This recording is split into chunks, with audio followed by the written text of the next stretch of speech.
Ricky Gel, bakit naka-jeans ka na? Morning. Kasi maginaw masyado ngayon. Although pareho tayo nga naka-jeans. Ako white jeans Ay, white naman. jeans pala yan. Yes, Oh, di mukha ba? siyang slacks. Slacks. Slacks. Oh, di ba? It's a thankful Thursday. Ano? Bakit tawa-tawa ka na naman Time dyan? na ako sa jokes mo. Natatawa ka na? Hindi pa ako nagde-deliver ng aking mga punchline. Natatawa ka na. Naalala ko lang sinabi ng anak ko. Oo. So kami, sinek ko lang yung ora-ora natin kahapon pagdating sa bahay. Eh, nandun si Chris. Okay. Tawang-tawa siya sa atin sa umaga. Bakit? So, yung intro daw natin. Alin yung intro ba Parang natin? yung intro Yung natin, yung mga Wasakan jokes Wednesday? natin. Oo. Parang nakakatawa daw tayo. So, ibig sabihin, mabenta Natatawa talaga. sila. Natatawa. Ay, pero Hindi na ako, pala tayo ito, dito ako natawa. Ano ba? Kahapon, di pa alis na ako ng studio. Sino nakasabay ko? Tapos sabi ni Obet, di ba, kunyari Joey, di ba Joey, nakakatawa yung mga jokes, yung opening ni Si Obet na nagsabi? ni Miss Pat at saka ni Miss Ricky, ganyan-ganyan. Tapos sabi nung lalaki, si Miss Pat nakakatawa, si Miss Ricky hindi. Grabe, sino lalaki yan? Sino lalaki yan? Oo, sinabi. Kasi si Ricky daw, hindi marunong ng timing. Parang hirap na hirap yung timing. Parang dire-diretso ka. Hindi ka marunong mag-pause. Dapat meron ka mga dramatic pauses. Ay, dramatic ako yesterday. Iba yung drama mo. Sige, ito, kailangan mong pag-isipan mabuti. O sige, mamaya. Sino yan? Kailangan pangalan? Obet? Obet? Hindi, Obet. Sino nga ba yung kahapon? Mamaya maalala ni Obet Sa yan. birthday ko, wala siyang pansit. Grabe pala tong bitter. Napaka-bitter talaga. Okay, anyway, sa Thankful Thursday, mga kababayan, kayo ba ay pinagsusubaybayan nyo ba ang mga balita? Kayo ba ay natuwa na may bago ng Senate President? O, di ba, after almost, more than a month, di ba? May 13 na-appoint na-elect si Senate President Alan Peter Cayetano, ay kahapon, nag-concede na siya. Di ba? So, ang bagong Senate President ay si Senator, bagay na bagay ang kanyang pangalan, Win Gatchalian. Winner na winner.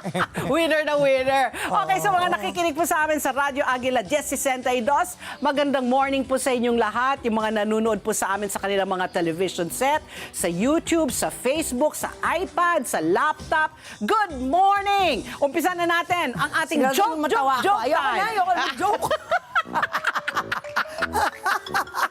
Ito. Nako, ito. Pasintabi sa mga kumakain, ha? Ano ang mas nakakadiring uod na makita mo sa prutas mo? Kunyari, kakagat ka sa mansanas. Ano yung mas nakakadiri? Mas nakakadili pa ba sa uod? Edi, yung kalahati na lang yung uod. Salamat ka, puyat ako. Kaya nga sabi ko, pasintabi sa mga kumakain. Di ba? Naglalaro na ba yun? Ay, alin? Nakakita ka ng uod sa apple mo? Hindi ako masyadong mahilig sa apple eh. So, ba't Apple apple? juice. Ay wala, kasi yun lang naisip ko na kinakagat mo eh. Alam mo ba? Ano daw yun na healthy? Alin, ang uod. Depende ko anong klaseng uod. Di ba may mga uod talaga naman? Not naman all uods ata are dirty. Kasi may mga uods na talagang binibreed. Lalo na yung mga pinapain sa mga isda. Ayun. Di ba? Yun ang talagang inaano para kapitan Puno nila. yata siya ng minerals. Minerals. Pero hindi na lang. Oo. Ayoko na lang. Wag na lang. Mag-ano na lang ako. King's Herbal Plus. King's Herbal Plus. O ikaw, your turn. Sige, tingnan natin. Abangan natin. Okay, ito na. Abangan natin. Lahat tayo. Wag hihinga kung paano si Ricky mag-deliver ng joke. O sige. Grabe ang pressure na ito. Sige. Okay, go. Go. Ito. Ano ang... Tingnan mo? Sige. Wala pa. Natatawa na siya. Sige nga. Okay. Okay, Papi. Ano ang mas maraming sakay? Ang jeep o ambulansya? ang jeep o ambulansya? Sirit. Ano? Sige. Ano? Siyempre. Ano? Oh my God. Siyempre. Ang ambulansya, alam mo kung bakit? Bakit? Kasi sa jeep, 10 lang ang sakay. Sa ambulansya, 50-50. Okay, sige, mamaya mag-ano tayo, ha? Magaganyan tayo. Nakakatawa ba si Ricky? Ito. Bakit ako tawan-tawa? Bakit ka tawang-tawa? Kasi hindi kayo tumatawa. Ako na lang. Tawanan ko na lang.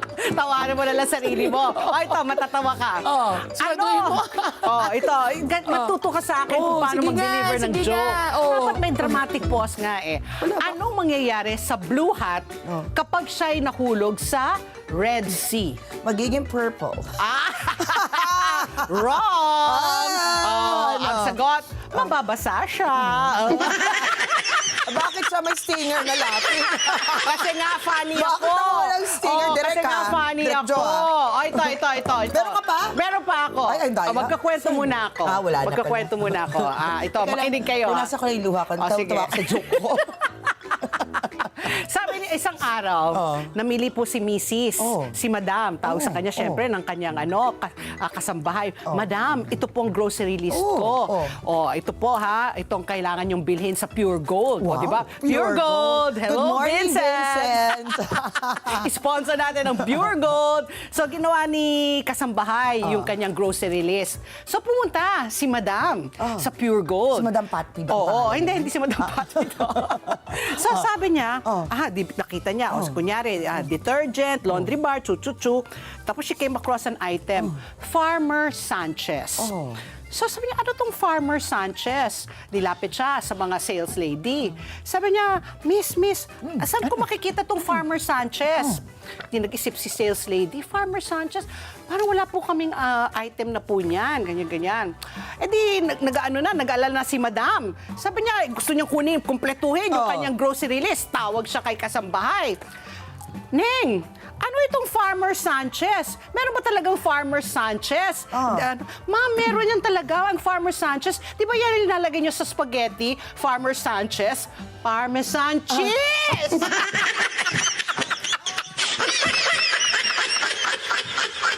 Farmer Sanchez! Di ba yan yung nilalagay niyo po sa spaghetti ninyo? Yung Farmer Sanchez? Ayun na, Okay, gets mo na. Oo, gets ko na. Ayan. Sige Okay, na. sige, tignan natin. Ikaw. Ako naman may kwento. Sige, anong kwento mo? Anong kwento mo? Natatawa na naman siya. Tawang-tawa na naman siya sa sarili niya. Okay.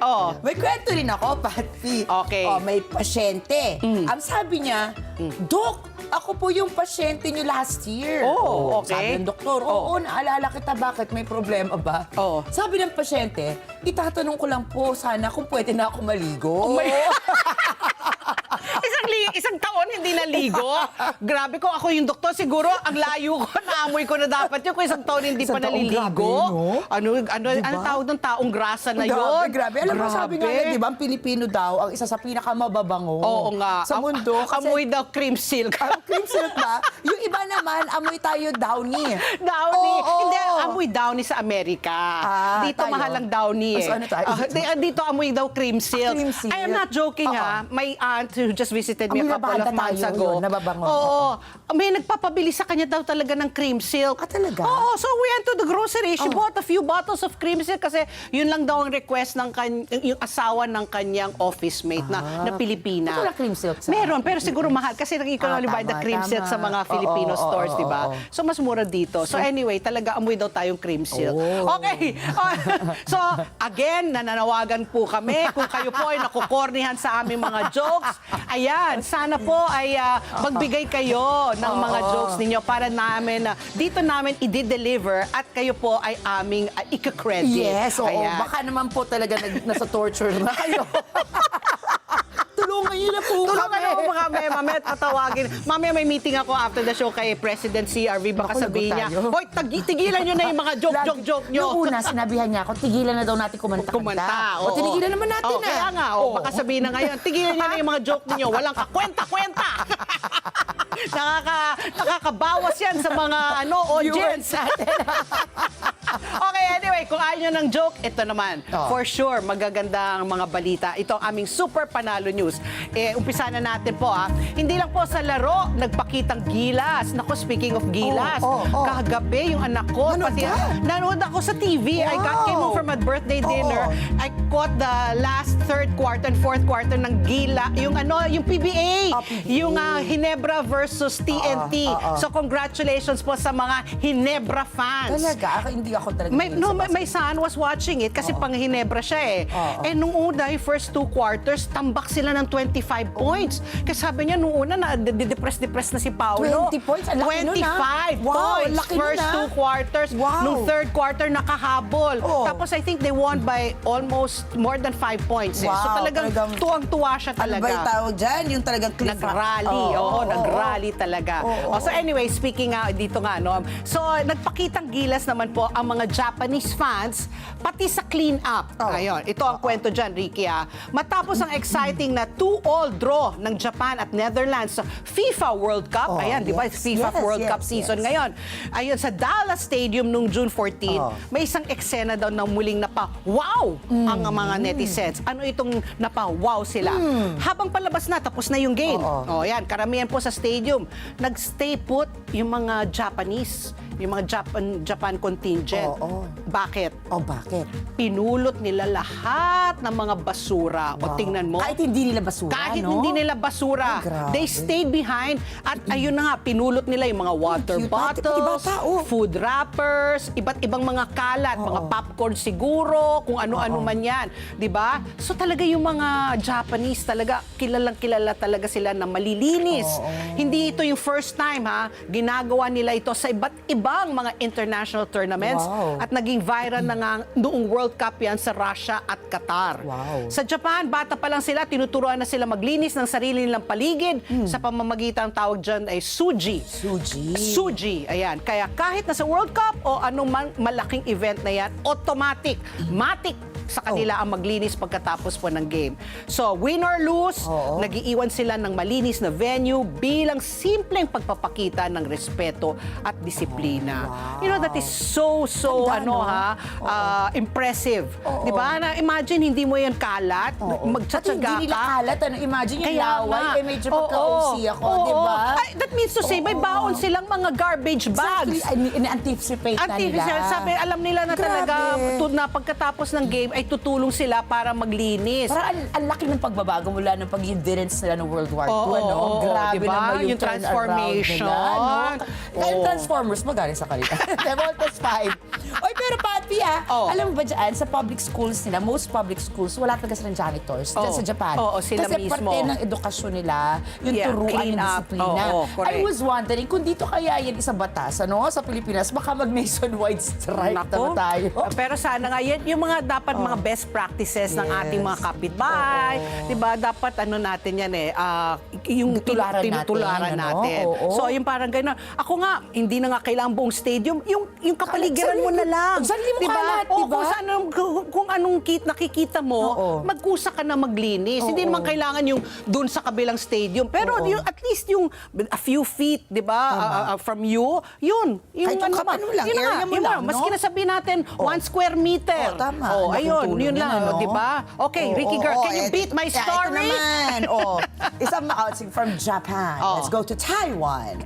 Dahil isang makasaysayang journey naman po ang muling bubuhay sa koneksyon ng dalawang kultura. Parang throwback ito pero in real life. Isang grupo po ng indigenous people mula Taiwan na kung tawagan ay Orchid Island Tao ang nagsimula ng isang makasaysayang paglalayag patungong Pilipinas gamit ang tradisyonal na kahoy na bangka. So the old wooden school boat? talaga.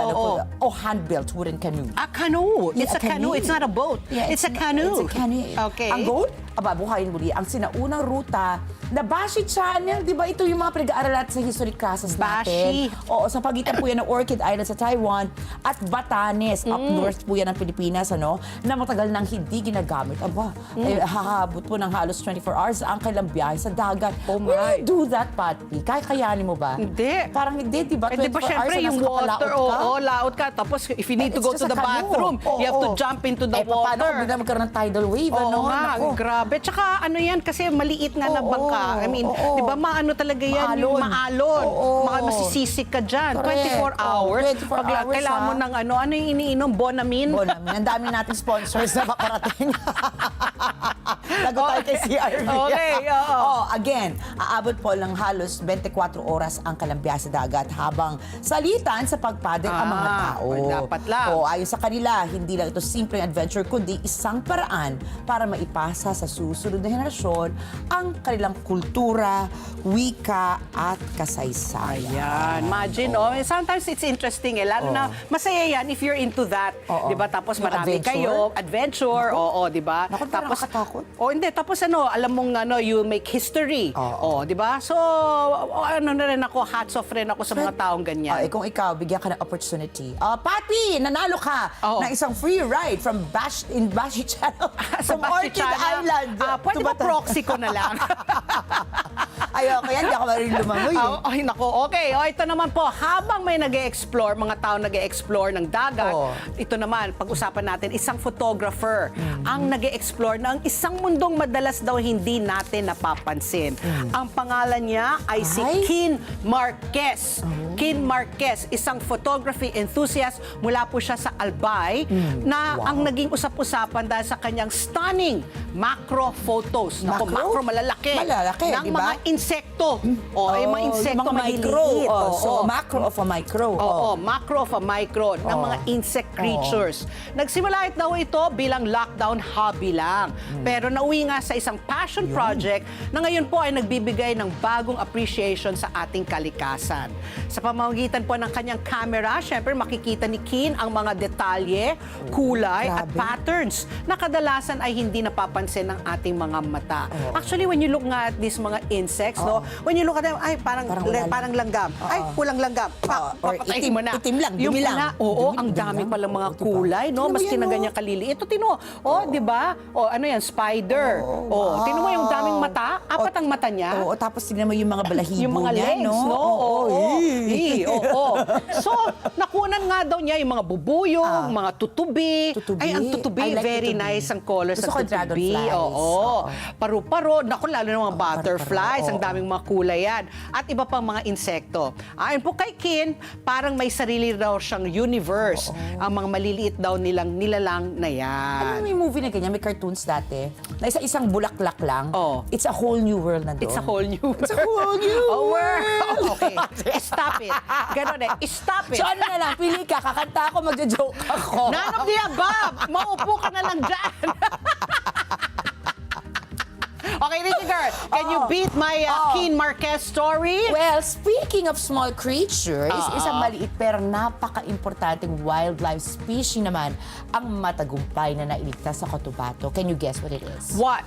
One of the smallest animals endemic to the Philippines. Ano? Mission accomplished. Ligtas po kasi naibalik sa natural nitong habitat ang isang Philippine tarsier. Yung mga tarsier. Matapos itong matagpuang natrap sa isang ilog sa Kidapawan City. Tingnan mo yung mga diba? Tingnan mo yung mga tarsier, laging gulat. Diba?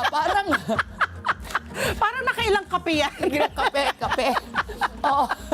Parang pumarty ng pumarty. Pumarty, talaga walang tulog no? Talaga, Dilat na dilat.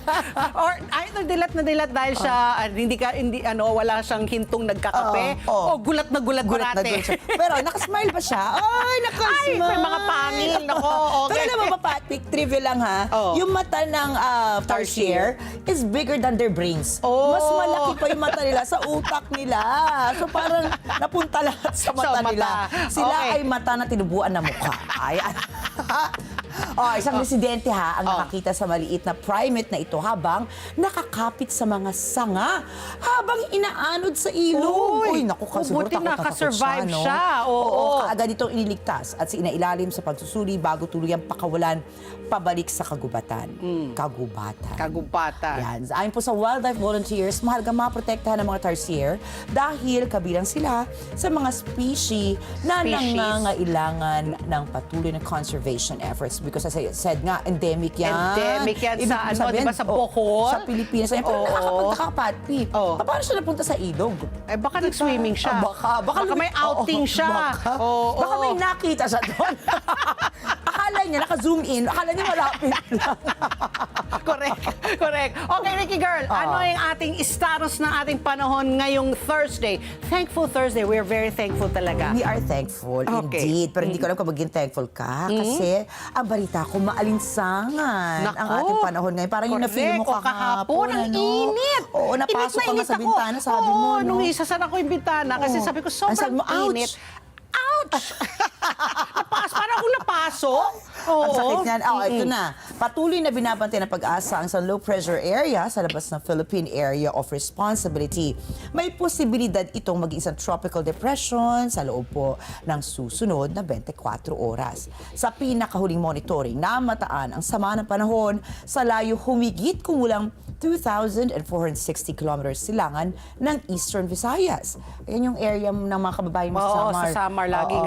Laging binibisita. Welcoming community sila parati Kaya ng maganda bagyo. yung waves doon for For surfing. For surfing, yes. Kapag po ito'y nakapasok sa par at tuluyang naging isang ganap na bagyo, tatawagin itong Francisco. Si Francisco ang lahi. Si Kiko. Kasi Oo. nagamit na yata si Kiko, kaya Francisco na Kailan lang kayo ngayon. magkakariki? Magkakariki. Parang- Ricardo. Ricardo, pwede yan.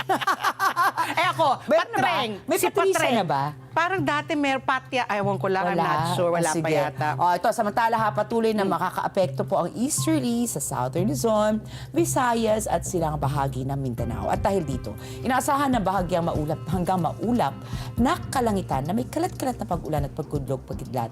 Sa Visayas, Calabarzon, Mimaropa, Bicol Region, Dinagat Islands, Surigao del Norte, Surigao del Sur, and Davao Oriental.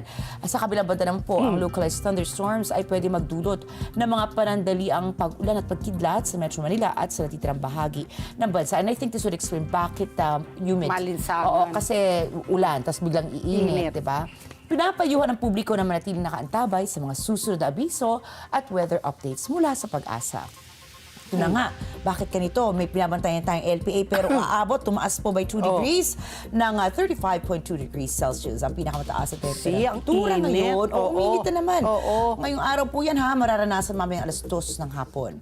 Asahan naman, nalulubog ang araw mamayang 6:27 ng gabi. Ayan, okay. So, ayan ang ating weather update. At ito naman po, nako, medyo kahapon, di ba, ang saya-saya ko. Ngayon, medyo Malungkot ka. malungkot-lungkot ako. Nakapagpalit ka na ba ng dollar mo? Hindi pa Nabaon nga, mo? Ayun yun. umaabang pa ako na Oo. lalakas pang ating piso. Batay po sa Bangko Sentral ng Pilipinas, nagsara po ang ating piso kontra dolyar sa halagang 60 pesos and 39 centavos. Humina po ng 7 sentimo kumpara po sa naging palitan nung Martes sa halagang 60 pesos and 32 centavos. Narito naman po ang palitan ng ating piso kumpara po sa mga iba pang currency. Sa Japan yen, 37 centavos. Sa euro, 70 pesos and 12 centavos. Hong Kong dollar, 7 pesos and 70 centavos. At ang Saudi Riyal, 16 pesos and 9 centavos. Ayan po ang ating foreign exchange. Ricky Girl, because it's a Thankful Thursday, Yes. ano mga issues ang tatalakayin natin ngayong June 18? Hindi ko alam kung thankful din sila dito,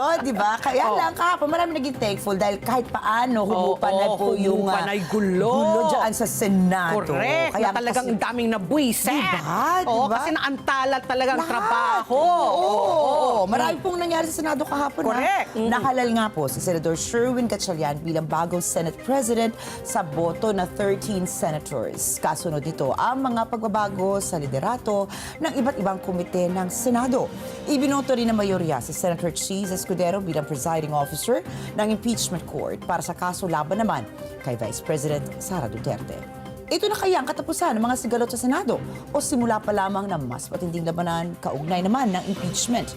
Pag-uusapan po natin yan mamaya kasama ang ating kaibigan na geo and political analyst. Wala iba po kundi si Miss Ana Marindogoy. Ako ang tanong ko dyan, kailan kaya sisipot na si former Senate President Alan Peter Cayetano? Kasi hindi sila Hindi siya nagpunta. yesterday. Oo, hindi siya. Nag-congratulate naman Nag-congratulate siya. Oo. Pero let's see, no? Kasi marami nag-aabang kung kailan kaya siya papasok. Tingnan natin kung ano yung magiging dynamic Naku, dyan sa exciting Senado. ba yan? Okay. Okay, ikaw naman, Abangan. Pati. Issue number 2 naman po natin. Ako, good news tayo. Nako, talagang marami talagang ang makaka-relate dito dahil nga, tuluyan na na pipirmahin daw yung peace, yung Memorandum of Understanding between the US and Iran. Ang nabasa ko, electronically daw, pinirmahan na ni Donald Trump. So, sa Friday, tomorrow, sa Switzerland, I guess it's just a formality. Naka naman. So, ang good news nga, dahil nga linagdaan na or lalagdaan pa ang MOU sa hanay po ng Iran at saka ng Estados Unidos o posible na daw talagang bumaba na ng tuluyan ang presyo ng mga produktong petrolyo. Naku, sana naman. Ang mahal-mahal ng gas talaga, Correct ka dyan. So, talaga lahat ng mga motorista nakaabang, di ba? Kung talagang tuluyan ng bababa. So, ayon po sa Department of Energy, malaki daw ang chance ng rollback sa presyo ng diesel. Naku, ang ganda nitong balita. Ilang piso? 8 piso daw ang baka ibaba ng diesel next week. Ayan.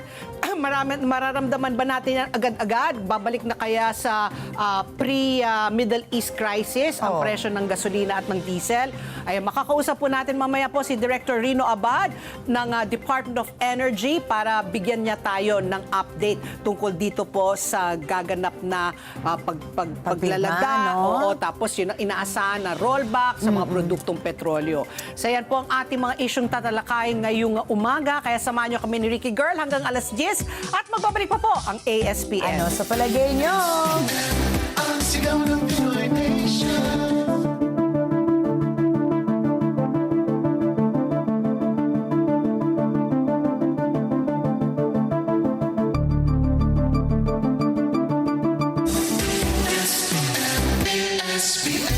Oras, alas 8:33 na po ng umaga. Say I do to Express Deliveries. Ka-Flash, June is known as wedding season, a time for saying I do to new beginnings. Just like finding the right partner, choosing the right delivery partner can make all the difference. With nationwide delivery coverage and convenient payment, Flash Express helps make every shipment easier and hassle-free. Download the app for free and say I do to more convenient delivery experiences with Flash Express today. At ang oras, alas 8:34 na po ng umaga. Narito na po ang ating sinundang pangunahing news ngayong Huwebes, June 18, 2026 na po. Formal nang inalal ng Senado si Senator Sherwin Gatchalian bilang Senate President. Nangyari ito sa isang special session na ipinatawag ni Pangulong Ferdinand Marcos Jr. Si Majority Leader Juan Miguel Zubiri ang nagnomina kay Senator Win Gatchalian. Bumoto naman para sa kanya sina Senator Vicente Soto III, Panfilo Lacson, Francis Escudero, Francis Pangilinan, Erwin at Rafi Tulfo, Risa Ontiveros, Lito Lapid, JV Hercito at Bam Aquino. Tulad ng sinabi niya nung linggo, June 14, nagpakita po si Senator Joel Villanueva sa special session. May pahayag si Senator Gatchalian tungkol dito. Pakinggan po natin. I'm very happy na magkasama kami ulit at alam ko si Senator Joel very serious yan sa trabaho. Kanina nakita naman natin. At ganyan talaga ang dapat mangyari sa trabaho natin. Tinig po ni Senator Win Gatchalian, Senate President Win Gatchalian. Narito naman po ang sinabi ni Senator Joel Villanueva. Work. Kita nyo naman yung ginagawa natin dito, boss. Wanted to work. So that's what we've been doing. I mean, you have seen how I work today. Tinig po ni Senator Joel Villanueva. Hindi naman nagpakita sa botohan ang siyam na miyembro po ng paksyon ni Senator Alan Peter Cayetano. Nahalal din po si Vicente Soto III bilang Senate President pro tempore, habang si Senator JV Hercito bilang Senior Deputy Majority Leader at si Senator Joel Villanueva bilang Deputy Majority Leader. Bago pa man ang botohan, naglabas na po ng pahayag si Senator Alan Peter Cayetano para sabing tanggap na niya na maaaring hindi na siyang manatiling Senate President. Ipinihawatig naman po si Senator Alan Peter Cayetano sa napuwersa si Senator Joel Villanueva na tumawid sa kabilang panig. Nagpapasalamat naman po si Senator Gatchalian kay Senator Villanueva at Escudero para sa ipinakita niyang statesmanship ng dalawa. 2 linggo natigil ang trabaho sa Senado dahil po sa issue sa liderato ng kapulungan. Natapos lang ito noon dahil sa paglipat ni Senator Cheese Escudero at Senator Joel Villanueva sa grupo ni Senator Win Gatchalian. Nauna na pong lumipat si Senator Cheese.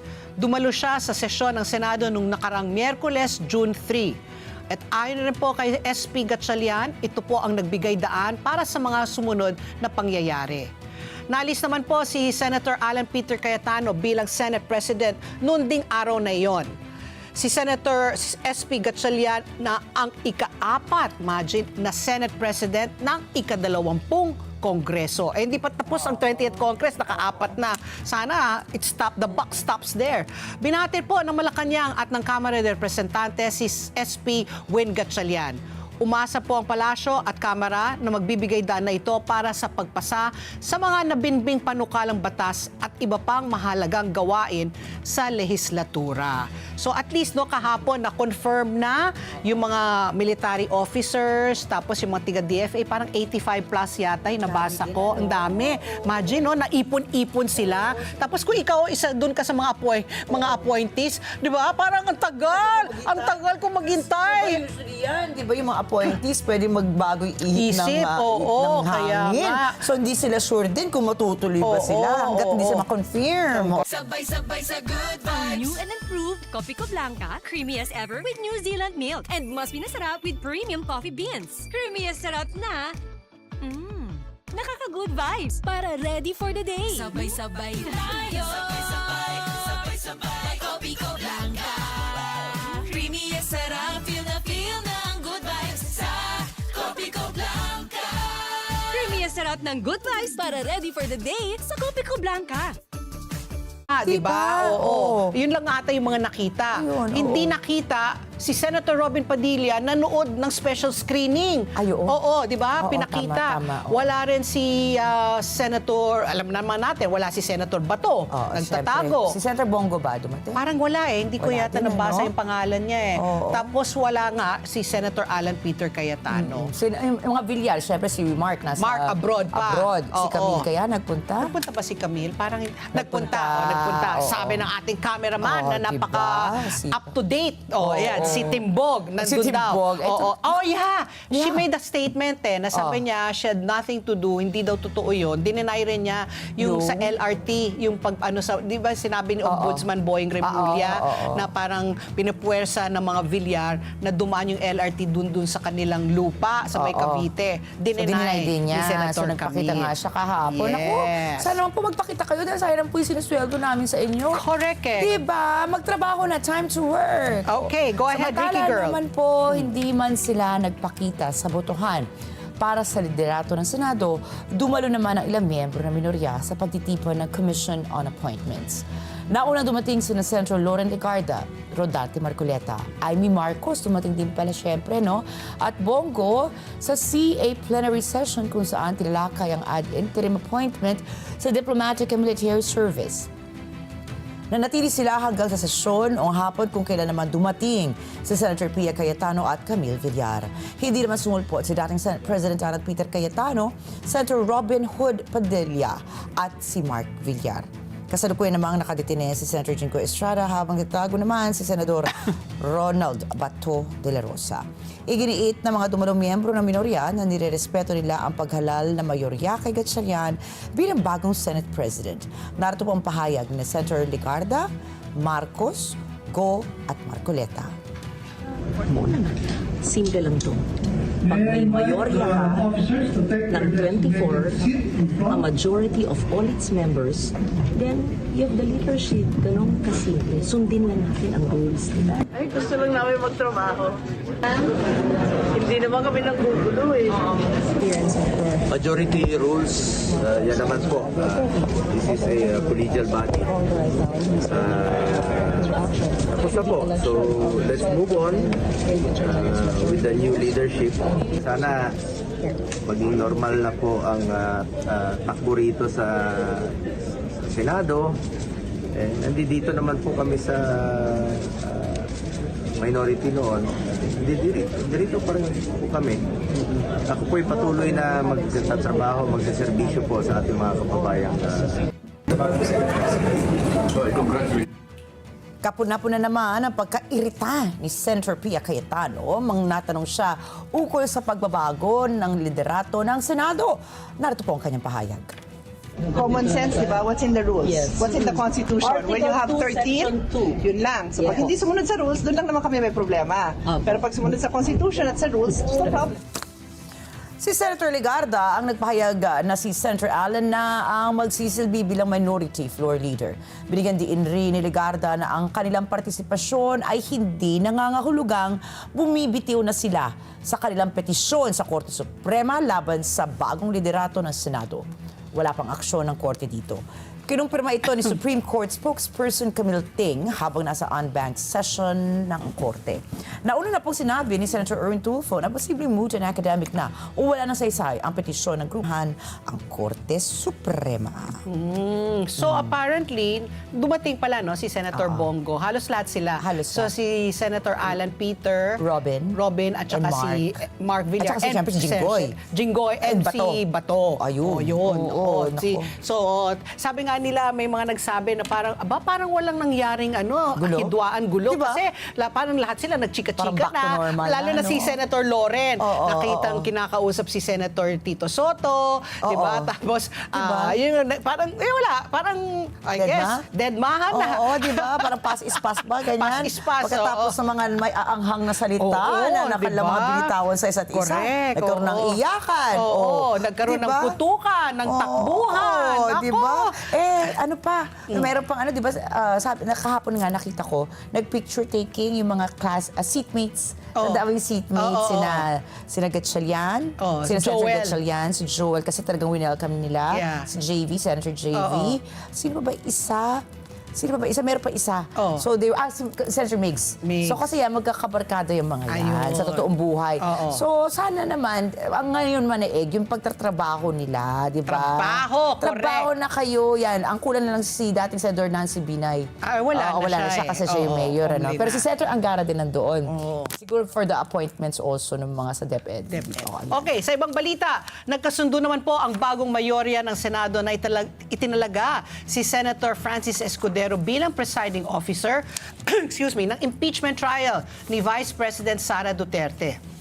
Ayon po kay Senator Ping Lacson, magiging opisyal ang pagkakatalaga kay Senator Cheese Escudero sa naturang posisyon sa pagtayo ng Senado bilang impeachment court sa July 6. Nako, ilang araw na lang yan. 2 weeks, 3 weeks na lang. Ibinunyag ni Senator Ping na nagmula kay Senate President Sherwin Gatchalian ang panukala. Napilian niya nila si Cheese Escudero hindi lamang dahil sa abogado siya, kundi dahil na rin sa kanyang karanasan sa impeachment proceedings. Kinontra niya ang mga intriga na ibinigay kay Senator Cheese Escudero ang naturang posisyon kapalit ng paglipat nito sa bagong mayorya. Nilinaw naman po ni Senator Ping Lacson na ito ang consensus nila sa ngayon pero maari pa rin daw itong magbago.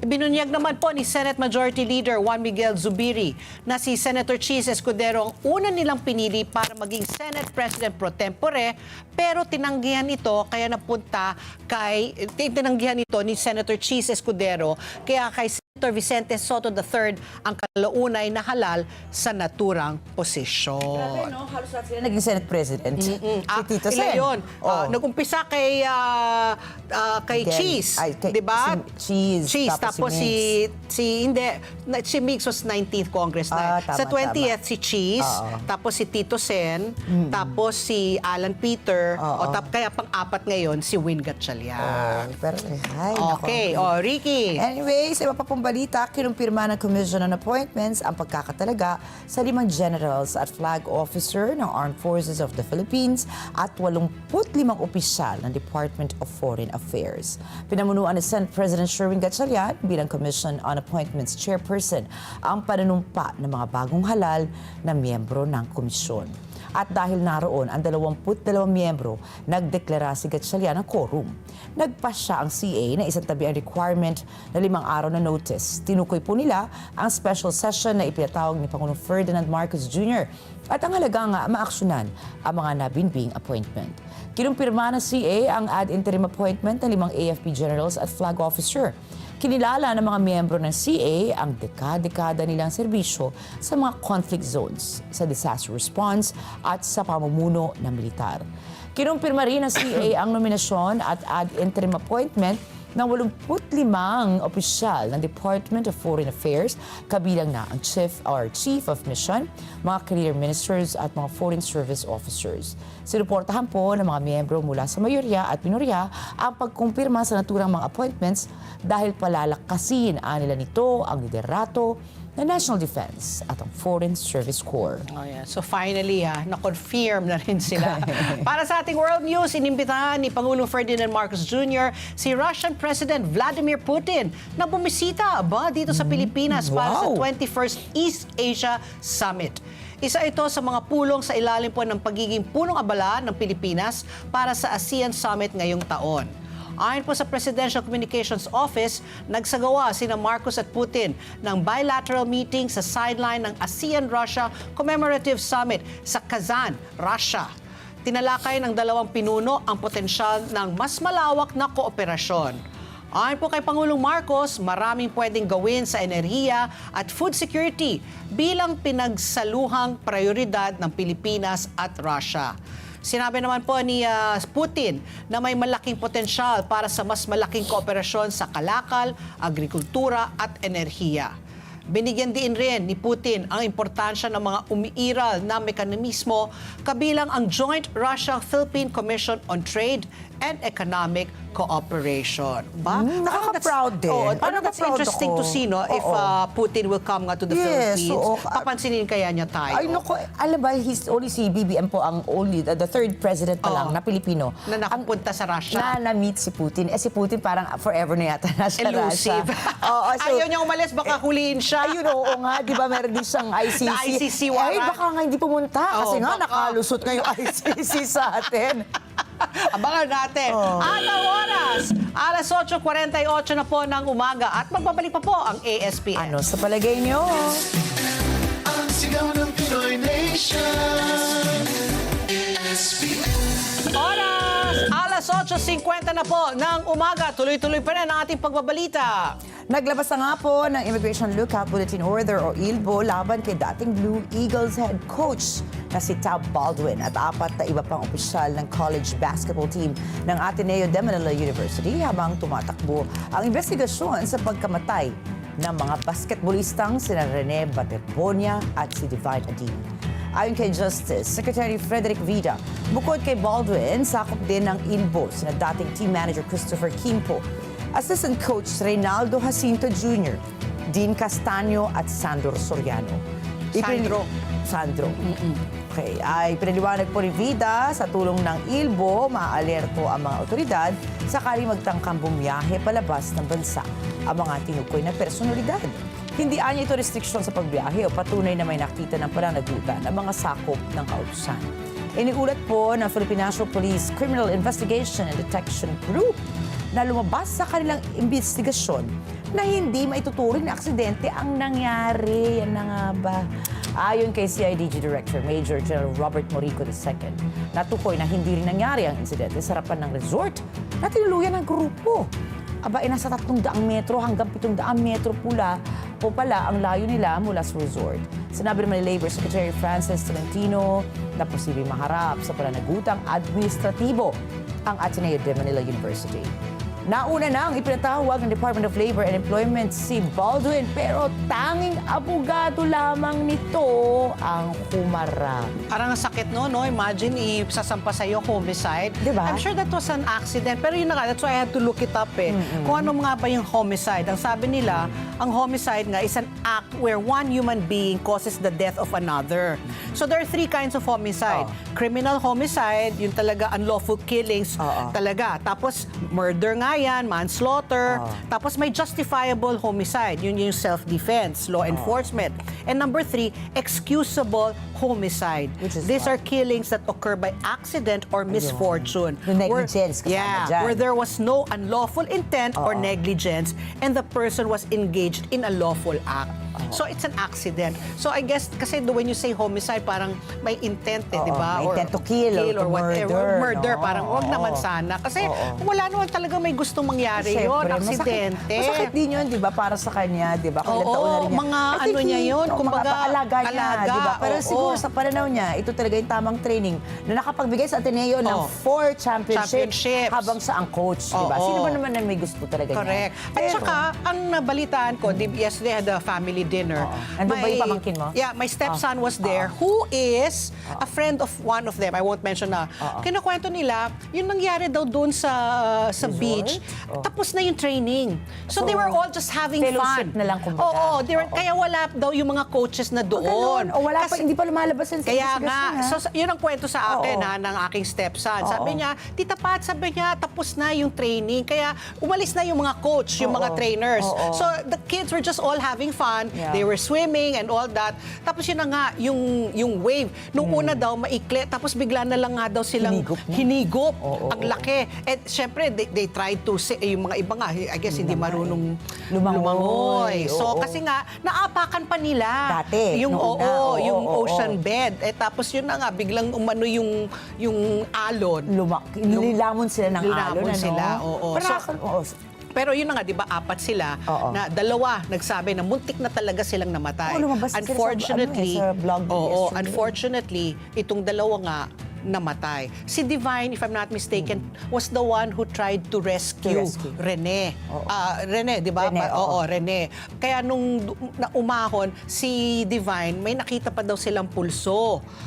Si Divine, no, si Rene. Hindi, si ba? Divine, ang ba? may pulso pa. Si Divine ang may pulso. grabe. So ayun, sana nga magkaroon na ng malawakan na investigasyon para alam na nga talaga ng tao For once and for kung all. ano na talaga ang Oo, nangyari. we have So to- yun lang ang kwento na kwento sa akin ng aking stepson. Ang dami pang pwedeng lumabas, Yeah. na mga balita. Parang yung sa'yo nga, yung mga data, Oo, tapos tapos na, hindi na pala tapos na yung training. Tapos yun na nga, wala talaga silang weights na na nakakabit. Oo, kasi Nakaakla sa that's supposed to kanilang yung for your legs, oo, for yung endurance. strength o endurance. Oo. So anyway, let's see. Let's hope for the best na lang. Meron pa nga lumabas na, pero it's, again, this is not verified yet, pero may mga survivors, let's call them survivors, the kids, na meron daw nagpatigil ng CPR among the respondents nung lumabas na yung mga nakaahon yung mga bata na nasa dalampasigan na sila. Ang kwento rin sa Ano ba? akin Ano pa? ng aking stepson, yung mga first responders did not even help. Yeah, they were just watching. They were just watching. Oo. So I guess siguro napagod na siguro. Wala naman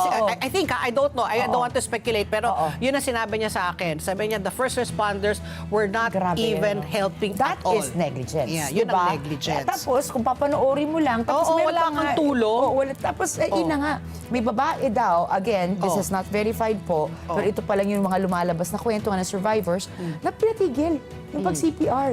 Eh, alam naman natin, pag ganyang emergency, every second counts. At saka, hindi naman natin inaasahan na marunong ng tamang CPR. yes. Yung mga bata ngayon. Kasi, Oo, as a Red kumbaga, Cross, di ba? oo, itinrain instinct kami na lang. yan. Yeah. O, di ba? Siguro napapanood na sa pelikula. Pero hindi po, may tamang paraan May yan. tama, correct. Oo. Kaya tignan natin po kung saan mapupunta ang kwentong ito. Huwag sana mabaon sa limot o sa ahon. Oo. Ito pong kwento ng mga bata because accountability really has to be seen. Kahit kung hindi man po talaga sinadya, di ba? For sure naman hindi sinadya. Kung hindi sinadya yan, kung halimbawa, it's really because of negligence only, sana hindi na maulit yung ganito. Okay, sa ibang balita, inulat naman po ni Davao City Representative Paulo Duterte na may nilabas ng arrest warrant na ang International Criminal Court laban po kay Senator Christopher Bongo at 2 mga opisyal ng pulis.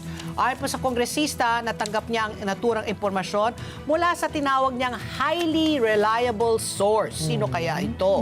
Pero itinanggi ito ng Department of Interior and Local Government at ng Philippine National Police.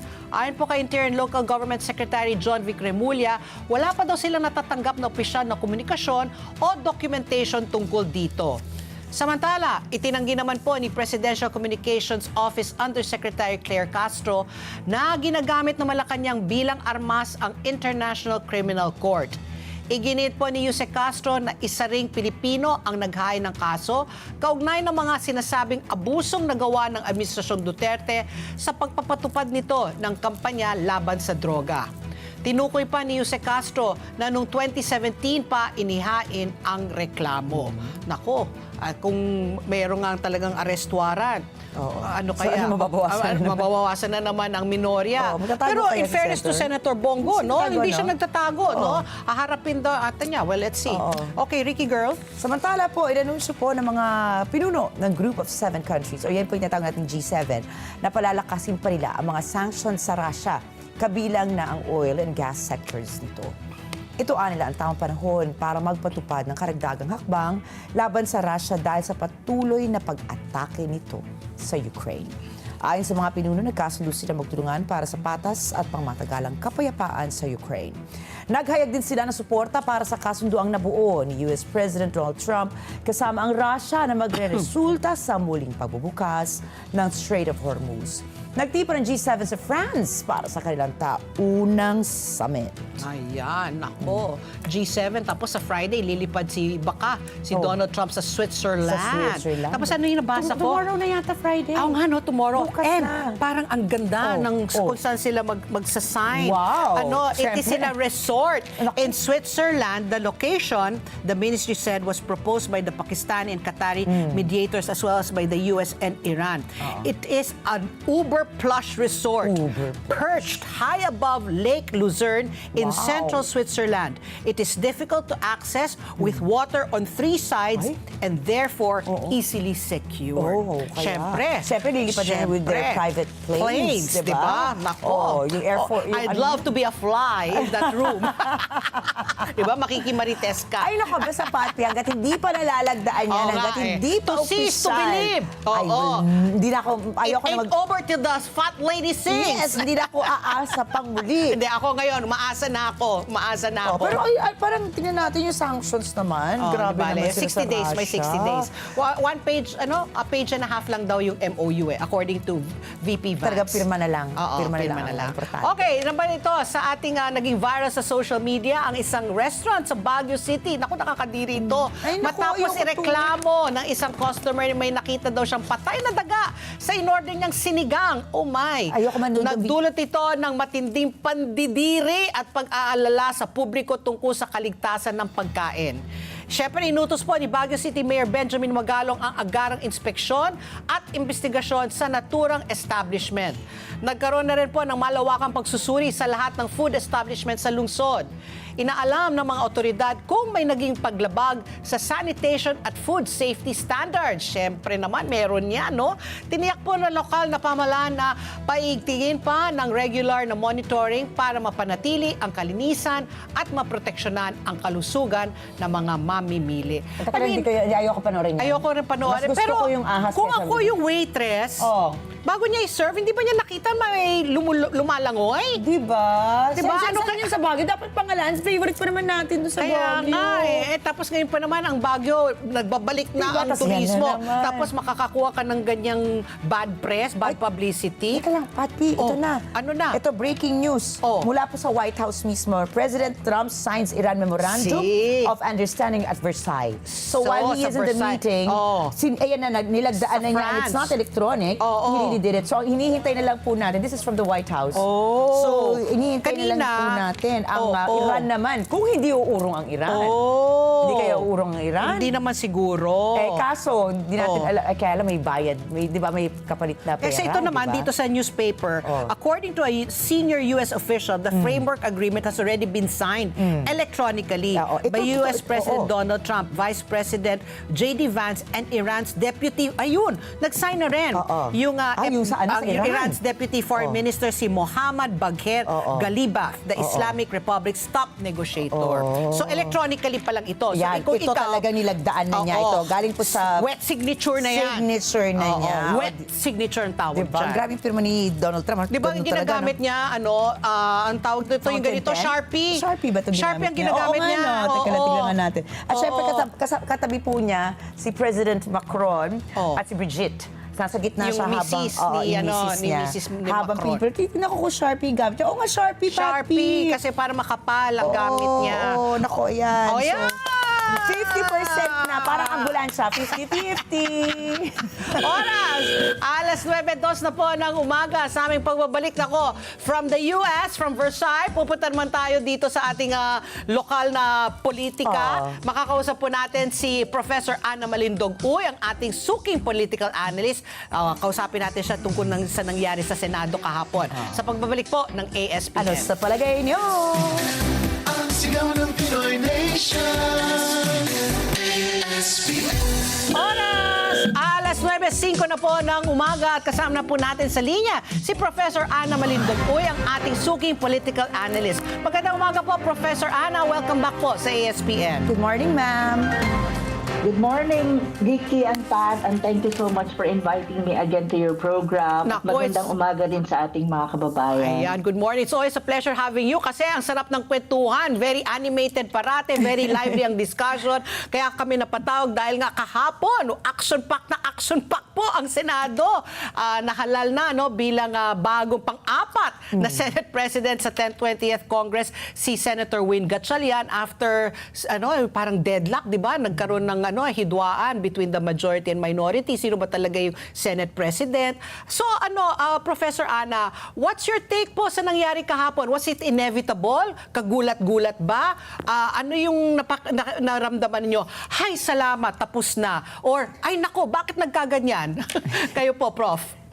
Oo, sa akin kasi, I am not surprised anymore na mangyayari yung pag-i-elect or ni kay Gatchalian as the new Senate President. Kasi even before, makikita mo naman na eventually, yung tinatawag nila, yung group na yon ni Gatchalian will maneuver things, to make it sure na they will have an upper hand in the Senate. Kasi makikita naman natin na during the stalemate, mayroon ka ng mga lumalabas na mga pronouncement coming from the block of Gatchalian saying na, may dalawa na lilipat na, may isa na lumipat na, may dalawa na lumipat na, at may lumabas pa na photos. Like for example, Villanueva talking to Mig Subiri and I think another senator. Tapos Escudero out of the blue umattend sa session ni Gatchalian. So parang sa akin, alam ko na anytime soon, magpapunta na doon. And Gatchalian will be elected as the new Senate President kasi definitely they will have 13 votes. Kasi ang Food Panda, we're on a mission to make life delicious with 30% off best sellers. Kaya lang, ang ano lang doon is yung gitgitan. Kasi Peter Cayetano was also holding on to that position. Pero alam naman ni Alan sa politika na mangyayari yan. Kasi nga, the mere fact that Malacanang recognized the Gatchalian block. Nagkaroon sila ng kudita rin trying to have the 12 with Escudero on their side na. So yun yung nangyari. Sabi ko, pero before pa, sabi ko nga sa inyo, nakita ko na yan, predicted ko na kung anong mangyayari. Kaya nung nangyari na kahapon, parang sabi ko, that's actually what will happen. Kasi ang administrasyon ay magmamaniobra talaga na, nasa kanila. Nasa kanila. Kasi, di ba sabi nga natin before, nung nag-i-interview tayo lagi, na sabi ko nga, may pressure points ang mga senador. So, yung mga pressure points na yon, ini-exert na ngayon. So now it was exerted against Escudero and Villanueva. Now, kay Joel. Now, ngayon, ang interesting, Pat and Vicky, is ang impeachment trial because they want to have the upper hand in terms of number. So, titignan natin kung ano yung pressure points naman na i-exert sa iba pa para magkaroon ng sapat na numero 16, because they're trying to convict the vice president. Ang strategy na nakikita ko, matagal ko nang nakita yan. Actually, I talked to some of our Filipino, yung mga kaibigan nating nasa politika ng mga Pinoy na sinabi ko nga sa kanila, kagabi nga I had a meeting with a good friend, a politician friend, sabi ko nga, ang strategy kasi is to shrink the total number of senators na pwedeng bumoto.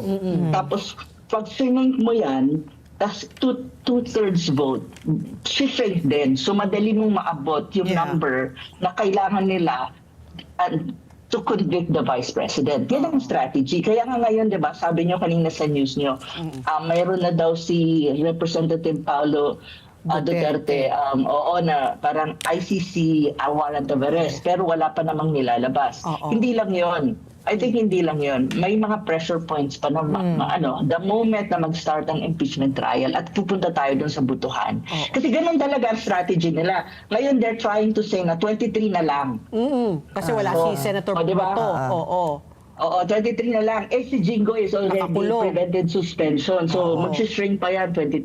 Tapos magiging 20, magiging 19. So, kapag ginawa mo yan, 2/3 vote, bababa din ang number. So, ganun ang strategy. So, kaya nga sinabi ko, before sa mga kaibigan ko na nasa politika, well, on the side of, friends coming from the Duterte side, sabi ko, ang strategy ng Cayetano Block was not good because it was a premature thing to even do a coup d'etat. The second mistake is when they got the Senate presidency, dapat they started the impeachment trial, fast track it because the other side, they don't have the number that time.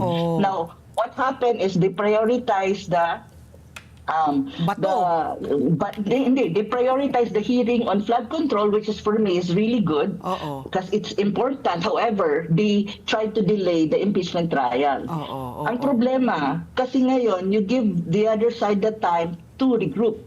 So when they regroup, they will try to find the numbers that they're trying to have to convict the vice president. From the very start, nakita ko na yan. Sinabi ko nga sa mga friends ko, the strategy was not really a good one and it's premature. Ayun. So, Premature yung ginawa ni right. Senator Alan. Ano po? And still, my prediction was, sabi ko nga kagabi sa mga kaibigan ko, you see, I told you, that is really the strategy. Sabi ko, dapat kasi, tinitignan nila na at the end of the day, BBM is still the president. And being the president, he has the power. And, that is really the reality, politically speaking. So if you really read these things in a political sense, yun. So ngayon, well, nandun na si Gatchalian, and what I would say, Pat Enrique, it's really like valid because they have the 13. So valid to elect the SP. Yes, so kahit po now is the yes, SP. ma'am, kahit po si Senator P. Cayetano, sinabi naman, basta naman dumaan sa tamang rules, which they did. They have the numbers. So talagang hindi na po questionable yung pagiging Senate President Hindi niya. talaga questionable. Ma'am, ito po, Questionable yan. I'm just very curious sa take po ninyo, no? Kasi marami pong taga-suporta, kahit mga scholar po, ang ngayon ay mayorya na nagsasabing imposibleng lilipat si Senator Joel Villanueva. Ano pong tingin nyo dito sa kanyang paglipat? Ano pong nangyari between June 17 until nung mismong June 17, again, let's Nagsabi rephrase, na I'm sorry. siya. Ano po ang nangyari nung June 17? Ano po ang nangyari noon na hindi nangyari nitong mga nakalipas na linggo, kaya nagkaroon po ng deadlock, no? Kasi ang sabi niya, and I quote, "It was more about governance and getting work done." Kung talagang about governance, ma'am, bakit ngayon lang? Ano po yung mga nangyari nung June 17 nga? Na talagang sabi niyo nga, pressure point po para kay Senator Joel. Well, si Joel Villanueva would say many things na about governance. Katulad din Escudero, I need to attend the session because, kailangan mag-work ang Senado and this, that, blah, blah, blah. At the end of the day, that is politics. It's about political survival. Alam naman ni Joel kung ano ang at stake sa kanya. At alam niya kung ano yung alam niya yung pressure point. Lahat naman ng tao, I think, sa Pilipinas na nakakaintindi ng politika ng Pilipinas, alam natin ito. Hindi na ito bago sa Philippine politics. Kaya, of course, as a senator, sasabihin niya na, para magtrabaho, mag-a-attend ako sa special session and this and that. But at the end of the day, it's one thing. It's really about pressure. And of course, political survival. Alam naman ni Joel kung ano ang mangyayari sa kanya kapag hindi siya lumipat sa block ni Gatchalian. And he will face the same fate kay Jinggoy. It's just so happen that Jinggoy, sabi ni Jinggoy, I'll stand sa conviction niya whatsoever. Pero si Joel, I think, ang priority nila ngayon, kasi nakita mo, sabi ng kanyang tatay niya, di ba? Tatay niya, si Brother Eddie. Sabi ni Brother Eddie na piliin mo kung ano ang Konsensya. tingin mong konsensya mo. Well, ang konsensya siguro ni Joel is magkaroon ng mag-survive Political survival. Oo, yun yung kanyang kasi ganun naman ang politika. I mean, they are all politicians. Yeah, They will always go for their own political survival. That is, and also, sino ba ang gustong makulong na politician in the very first place? So yun eh. Well, understandable siya. If you put it from a real politics perspective, Joel Villanueva and even Escudero's actions without moral judgment is expected. Correct. Pero pag nilagyan mo na yan ng value judgment, of course maraming tao ang the side of the Duterte and even the side of Cayetano would say na nakakadismaya. Pero we need to look at it from a purely political survival and purely political perspective. Kasi ganun talaga ang mga politician. So Professor, ito nga kanina ko pa tinatanong kay Ricky. Ricky, kailan kaya papasok si Senator Alan Peter Cayetano? Ano kaya magiging dynamics pagbalik niya? Sa tingin niyo ba magiging will he still be active as a senator or will he be like kasi if I'm not mistaken, Professor, before all of this gulo, nung nagkaroon ng update ng attendance, isa si Senator Alan Peter Cayetano sa mga hindi masyadong nagpapapasok. Diba? Kaya nagulat nga yung tao. Kaya nga, diba? Yung talagang hindi siya masyadong nagpapapasok sa Senado. Ngayon po na nangyari ito, na parang yung pagkababa niya, hindi natin masasabing maganda, no? Kumbaga, nagkaroon talaga ng push and pull. How do you think he's going to react as a senator now? Well, sabi naman niya sa statement niya na he's not anymore the Senate President, but he's still a public servant. Yeah. So, probably, well, in terms of papasok siya lagi sa Senado, dalawa kasi yan ang basa ko. It's also a strategy kasi. Kapag hindi ka pumasok sa Senado, tapos maraming nangyayaring controversy, then you will not be dragged into any controversy. And that's still political survival.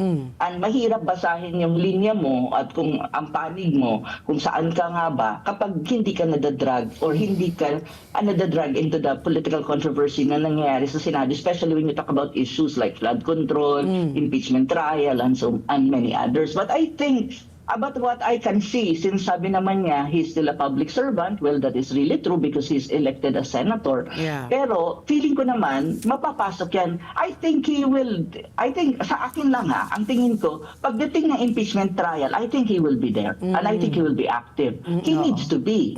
You know, kasi kung nasa minority block siya, kailangan ng mga tulad ni Peter Cayetano abogado, to ask the right questions during the impeachment trial. Kasi, alam mo, sa impeachment trial, ang pinaka-importante, especially when you talk about the side of the defense of the Vice President, is to have senators who can ask the right question to know the truth, really. Now, if Alan Peter Cayetano can do that, then that would be nice. Yeah. Okay. Ma'am, dahil napag-uusapan na po natin itong impeachment trial po ni Vice President Sara Duterte. Ngayon nga po na nagkaroon ng major reshuffling po dyan sa Senado na siya pong tatayo bilang impeachment court nga po, no? Ano po masasabi nyo na yung pinili po nila nga ay si Senator Cheese Escudero bilang po presiding officer po, hindi po ba magkakaroon ng conflict of interest, ma'am? Do you think choosing him would actually bring more credibility to the impeachment court? Or dahil po syempre, di naman po nakakalimutan ng mga tao na dati rin siyang bahagi ng Duterte side, ano? Tapos ngayon nga po, lumipat lang po siya sa kabila. Ano po yung palagay ninyo po dito? Ano po yung basa ninyo? Ano magiging implikasyon po bilang si Senator Cheese Escudero po ang magiging presiding officer nga po? Oo nga, na-elect na si Escudero as presiding officer ng impeachment trial court, the Senate being the court of the impeachment trial ni BP. Now, sa akin naman kasi, ang justification dyan is because he's a lawyer, which is actually correct naman. Kasi, it makes sense. Kasi nga siya lawyer. And second, hindi na bago si Escudero when you talk about presiding. Impeachment. Impeachment, and not just that, but the parliamentary procedure in the Senate. So hindi na siya bago on that. So alam na niya at may experience din siya. Naging SP din siya for for some time. So in that case, okay naman, justifiable naman siya. On the other hand, when you talk about credibility, to be very frank, Ricky and Pat, I don't see any credibility in the Senate at the moment, to be frank with you. With all the fiasco, stalemate, the political maneuvering, I don't see credibility in the Senate unless I am proven otherwise and our Filipino kababayan are proven otherwise during the impeachment trial, that it will be really conducted in a fair manner, na walang kinikilingan, walang maneuvering and all that. So, it's really for the truth. So that is really my stand when you talk about the Senate at the moment and the upcoming Senate trial. So may problema ng credibility and trust ang Senado at the moment, really, to be very frank. And then, pagdating naman kung ano ang perception ng tao kay Escudero, well, divided yan. Yeah. May mga tao na they will say, okay yan si Escudero. Well, of course, the other side from the Duterte will say, ay, nakakadismaya. Kasi nga, si Escudero is a political butterfly. Flying from one side to the other every now and then. Pero that is politics because they're politicians. O di yan bago sa Pilipinas. Pero still, I would not say na hindi siya bago, ginagawa ng politician at tama naman or okay yan. Of course, as far as I'm concerned, hindi siya okay. Pero what I'm saying is, we need to be realistic and about all of this and expectations. Kasi ganito talaga ang backward politics ng Pilipinas. At ganyan talaga ang mga politiko. Iilan lang dyan ang pwedeng masabi mo na hindi naglilipat-lipat for the longest time. And sa, mabibilang mo siguro sa side ng minority, 4 lang yan na talagang alam ko na would stick to solid. 5 lang yan, Tata, na solid. Even the other one is, I'm not even sure. Basta sa akin, 4 lang nakikita ko na solid. Yung isa, questionable pa. So, Speaking of, Professor, kayo po, that was what I wanted to ask Kasi nga sabi nyo nga, lahat ng mga senador, lahat naman sila may mga pressure points. So they succumb to pressure, like what happened to Chis Escudero and to Joel Villanueva. Do you think ngayon, yung remaining, ilan na lang sila? 9 ba sila? Kay Senator Marcoleta, Amy Marcos, Bongo, si Bato, si Robin Padilla, Villar. 2 Villar, Pia Cayetano and Alan Peter Cayetano, kasi si Jinggoy nga nakakulong. Sino sa tingin nyo ang solid? At saka si Loren. Si Loren, ayun, plus Loren. Sino po sa tingin ninyo ang solid talaga dyan na hindi po talaga tatawid ng bakod? Okay. I'll be very frank and direct about my reading. Yes, opo. Tag nito. Pero ito yung reading ko lang naman. Hopefully, hindi ako tama. No? Okay. Hopefully, I'll be wrong. So really, okay, I'll just hope that I'm wrong. So, 4 lang yan. Marcoleta, which is now under pressure actually, na I feel sad about Senator Marcoleta. The other one is Amy Marcos, Robin Padilla, and Bato. But Bato, wala ka na dyan. Hindi mo maasahan na yan in terms of voting kasi they are even calling him fugitive. At saka, mahirap i-risk ni Bato ang kanyang safety. Kasi the moment siyang lumabas, madadala yan sa The Hague. 4 lang yan. Even Bongo is, I'm not even sure. Why? Because maraming pressure on Bongo as well.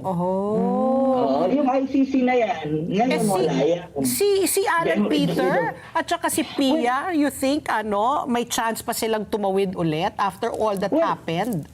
I think it's not about, hindi siya nandun sa tawid. Kasi right now, they're in the minority block. I'm not necessarily referring na tatawid. What I'm referring to is more on the impeachment trial in terms of voting. Kasi ngayon, ang iba dyan, they will say na, I will base my judgment on the presentation of evidence and arguments from both sides. So gano'n ang kanilang stand dyan. And matagal na nilang sinabi yan. At saka yan, ang Villar, they also have pressure points. You have now the LRT. And you have even the SEC na sinasabi na valuation ng kanilang asset na naging 1 trillion.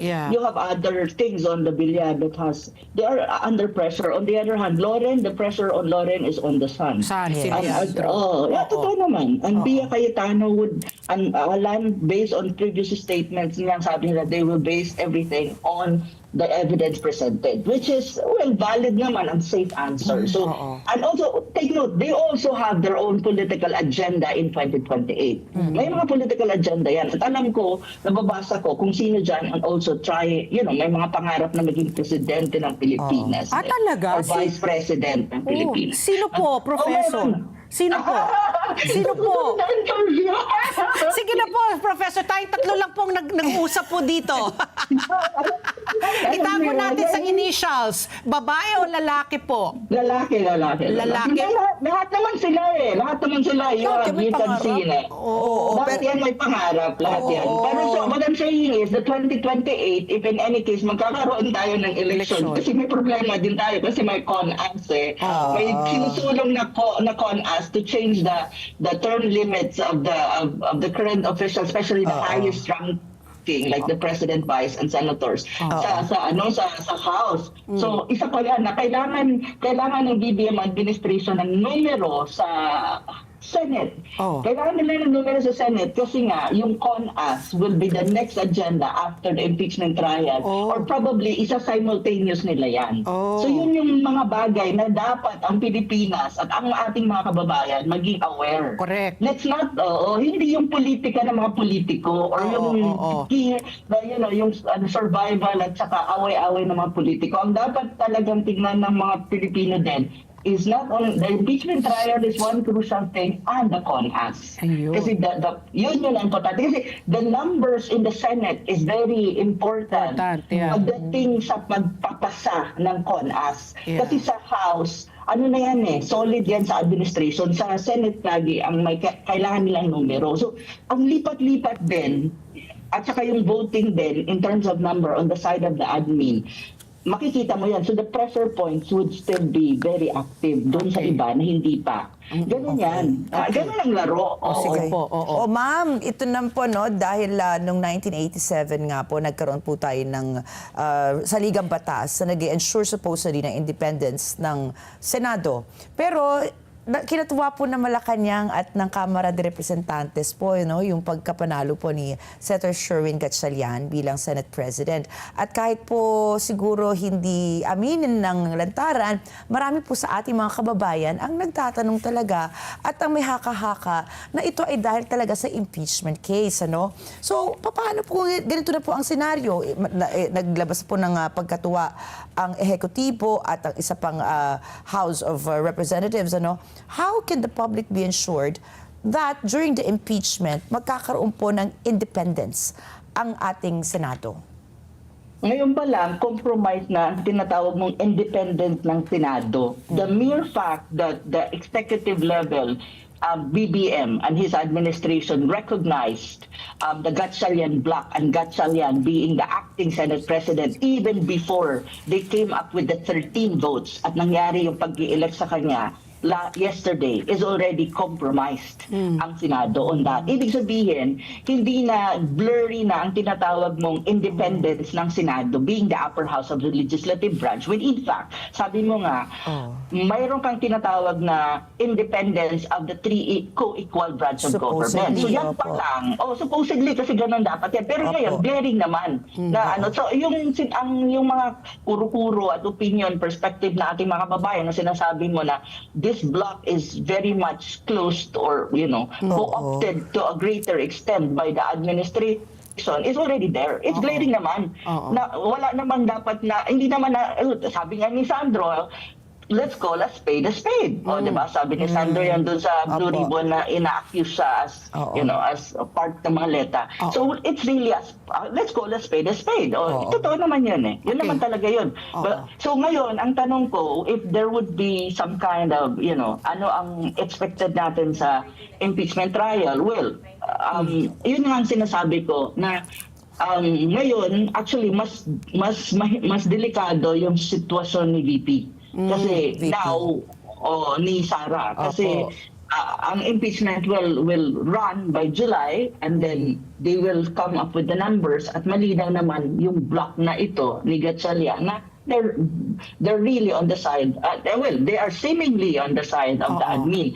Oo, lahat naman yan sila eh. Diyos ko Okay. naman. Yeah. Oo. Pero- Pero ang tanong lang kasi dyan, paano sila boboto? Would they vote during the impeachment trial kapag voting na based on based on evidence or based on sa kung anong gusto ng admin or would really be based on the public opinion? Kasi tatlo yan. Perception, oo. Tatlo yan na very crucial sa impeachment. Public perception is number one. Yes. Number two is, the second is, of course, the evidences and the argumentation presented. And the third factor, even, I think one of the strongest is ano ang will ng administration on the impeachment. Okay. Ganun yan. Yeah. Professor, ito na yung last question ko po. Wala, sinesenyasan ako pero sabi ko kailangan ko Oo itanong to. nga. No? Sabi po ni Senator Legarda na yung kanilang partisipasyon daw kahapon, hindi daw nangungulugan, bibitaw daw sila doon sa kanilang petisyon sa Korte Suprema. Dito, laban po kay SP Win Gatchalian. Kasi di ba naghaya ng petisyon a few days ago si SP Alan Peter Cayetano din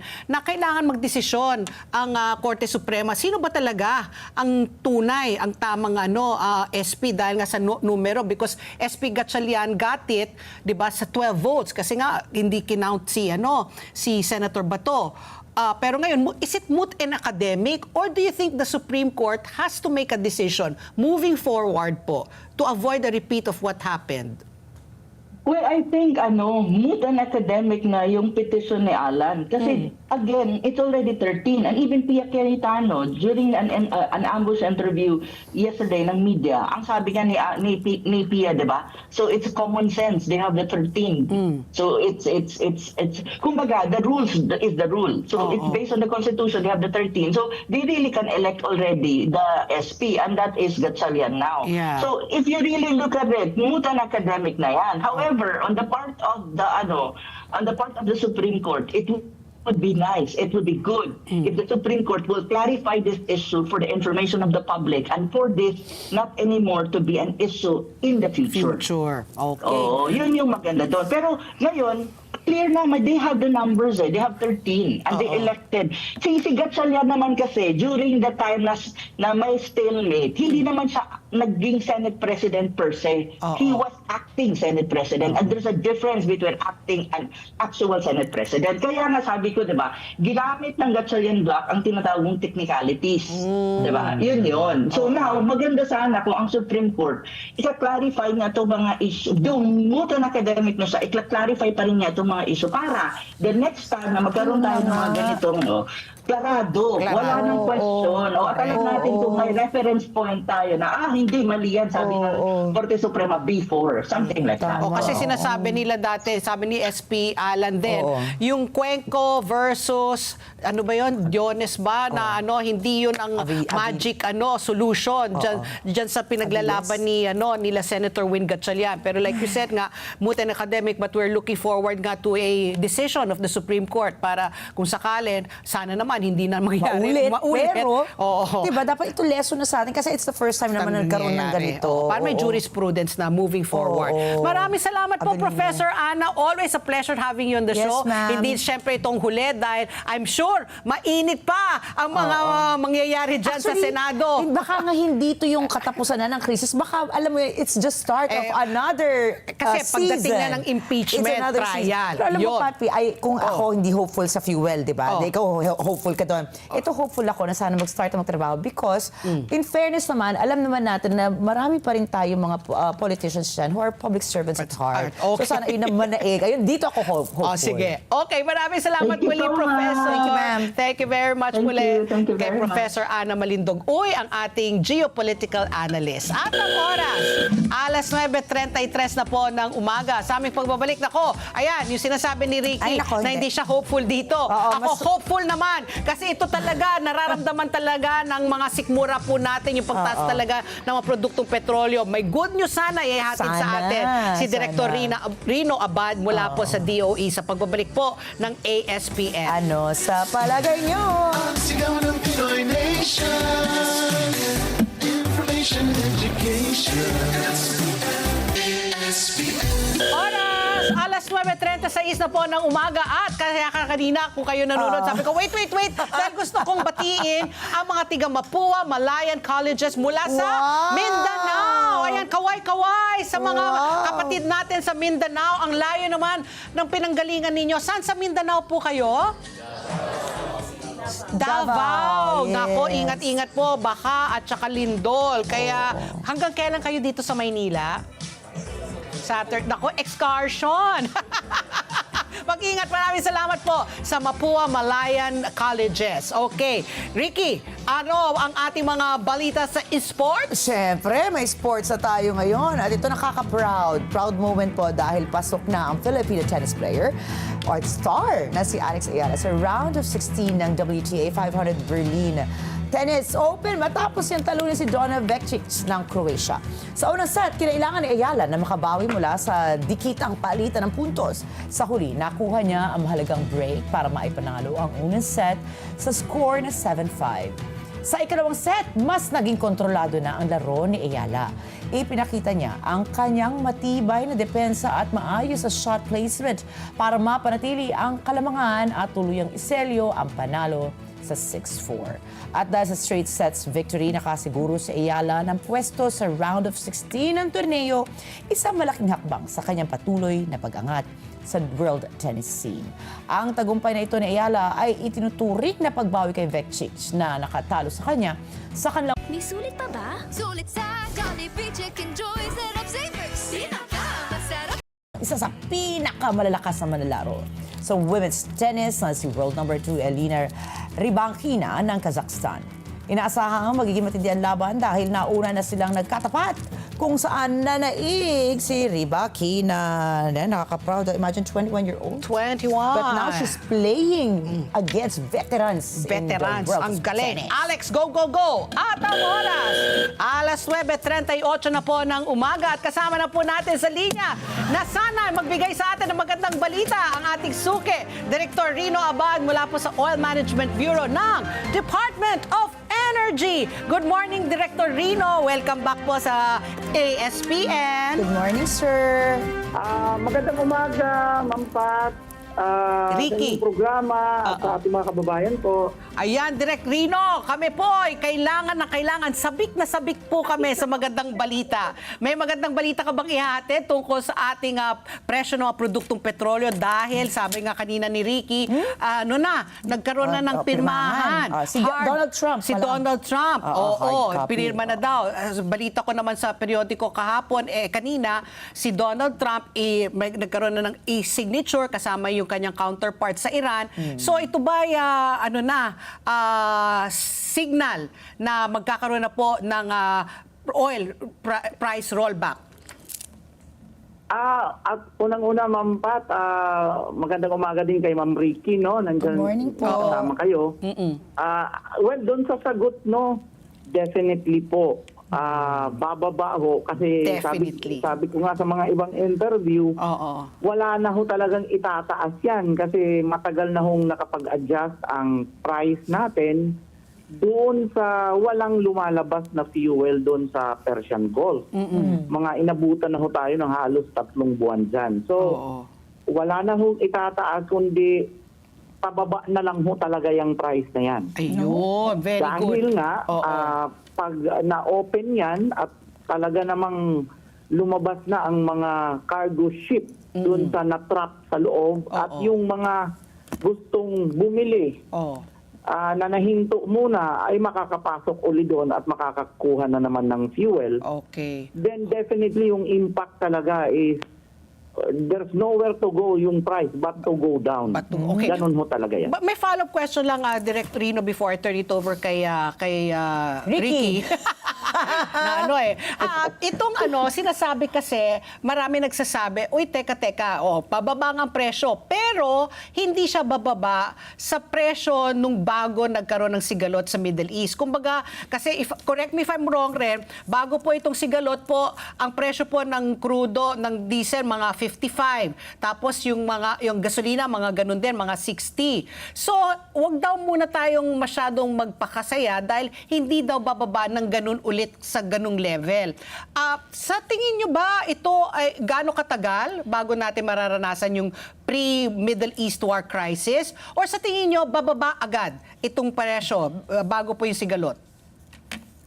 Well, next week, nasa range na kung mag-a-adjust to ng rollback next week. Yung 80, baka nasa 70 na tayo. Okay. Yung kadamihan ng ating pump price kung mag-rollback tayo next week. Oo. So, malapit so, na. Next week, nasa 70 na tayo. Oo. Mangilan-ngilan dyan, baka nasa 60 above higher range na 60. So definitely, hindi pa ho tayo nandun sa 50 to 60 yung before the crisis. Nasa 50 to 60 tayo before eh. So, but yung 70 na yan, napakalayo na ho yan. Way back nung nasa 150 pesos ang diesel. So yun na lang ang ating tingnan. Bumaba na ho tayo sa 70 at kung matuloy pa for the next week. Hindi na ho natin alam yung elasticity ng rollback. Pero kung matutuloy pa, definitely napakalapit na. Baka anywhere nasa 60 pesos would be okay na dun sa kumpara dun sa 50 to 60. Bakit kako, Ma'am Pat, no? Kasi nga mayroong around 6 months to 12 months na adjustment period. Based sa latest na report sa amin ni Global Plus, ang Persian Gulf ay magkakaroon ng adjustment bago bumalik uli doon sa 21 million barrels per day na before crisis na production and export nila dyan sa area. So, before we can go there, ang sabi nila is kailangan umabot ng minimum of 6 months to 1 year. Yun. So, so pag inisip mo, January 2027, paganda na ho yan hanggang July next year. Pag after ng July next year, baka bumalik na ho tayo dun sa 50 to 60 peso per liter. Okay. Discounting na wala namang bagong mangyaring gulo, no? Pag tuloy-tuloy lang. Tuloy-tuloy. Okay, very good. Direk Rino, nako Papi, sorry to be the devil's advocate. Dahil ako po talaga sinabi ko lang, lagi ako umaasa tuwing magkakaroon ng peace deal, ano? O ito, bababa na, na-excite ako. Paano naman po yung mga mines na tinanim ng Iran? Kasi according po to the maritime security experts, there's hundreds of mines. Pero yung huling datos naman po, at least just to be safe, the safe number is about 100 mines. So, kahit po nagkaroon na ng tigil putukan, it will take months, even a year maybe, for it to be cleared para po dumaan talaga sa Strait of Hormuz, yung mga kailangan po nating dumaan na barko para magkaroon po tayo ng mas mababang presyo ng gasolina, no? Pero, meron po ba tayong contingency plan? Ito nga po yung sasabi ninyo, no? Hindi natin alam kung may mangyayari pa na external factors, pero you're confident and you're hopeful na bababa po yung presyo. Pero kung sakali pong it doesn't turn out the way we are all hoping it would, na bababa talaga ang presyo ng ating langis, ano po ang contingency plan ng DOE?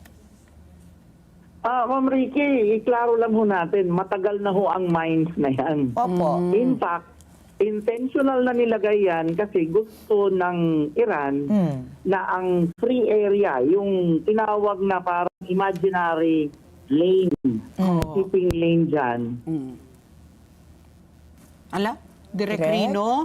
For good reason. Kasi doon, mas kontrolado nila kaysa dito sa side ni United Arab Emirates. So, matagal na ho yan. Pero hindi yan totally sinara at hindi nila nilagyan ng mines yung intentional na sea lane. So, hindi ko alam kung if at all tatanggalin nila yan, because the mines have been there for years and years. So wala pong bago, sir? Ang gusto lang naman ni Iran na doon mas sa banda nila dumadaan. Kasi may control sila doon. Mahirap naman sila mag-control doon sa territory na ng United Arab Emirates.